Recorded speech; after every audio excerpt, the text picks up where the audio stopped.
এই শহরের অলিতে গলিতে কত পাগল জিমায়, তার মধ্যে সবাই জন্মগত পাগল নয়। কিছু পাগলের পিছনের কাহিনীতে হয়তো কোনো না কোনো এক বেঈমান মায়াবতীর গল্পটা লুকিয়ে রয়, কিন্তু সেই গল্পটা কয়জনই বা জানতে চায়। পাগল বলে সবাই তাকে তাড়িয়ে দেয়, আর পাগলটা মনের দুঃখগুলো নিয়ে একা একা ঘুরে বেড়ায়। পাগলটাও হয়তো তার গল্পটা সবাইকে বলতে চায়, কিন্তু সেই গল্পটা শোনার মতো সময় হয়তো কারো নেই। সেও হয়তো চিৎকার করে বলতে চায় তার স্বপ্ন ভাঙার কথা। স্বপ্ন সেও দেখেছিল কোন এক মায়াবতীর হাত ধরে জীবনের চলার পথটা পাড়ি দিতে, কিন্তু তার স্বপ্ন তো তখনই ভেঙেছিল যখন মাঝপথে এসে সেই বেঈমান মায়াবতী তার হাতটা ছেড়ে দিল। তার স্বপ্ন তো তখনই শেষ হয়েছিল যখন একসাথে সারা জীবন থাকার ওয়াদা করার পরেও নিজের স্বার্থের জন্য মিথ্যে অপবাদ দিয়ে তার ভালোবাসার মানুষটা তাকে ছেড়ে চলে গিয়েছিল। পাগলটা সবসময়ই পাগল ছিল, তখন হয়তো ভালোবাসার জন্য পাগল ছিল, আর এখন ভালোবাসা হারিয়ে পাগল। ভালোবাসা সত্যি এক আজব জিনিস। চাইলে একটা অসুস্থ মানুষকে ভালোবেসে সুস্থ করে তোলা যায়, আবার চাইলেই ভালোবাসার নামে মিথ্যে অভিনয় করে একটা সুস্থ মানুষকে পাগল বানিয়ে দেয়া যায়। তাই তো এই শহরে ভালোবাসা নামে মিথ্যে অভিনয়ের বেড়ে কত নিষ্পাপ প্রাণ প্রতিনিয়ত কাঁদে।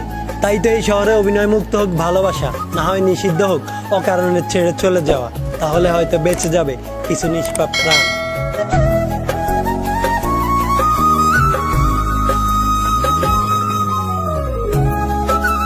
আমি যাকে খুব করে চেয়েছি সে আমাকে একটুর জন্যও চায়নি, তাই তো হাজার কান্না করেও তাকে নিজের করে পাইনি।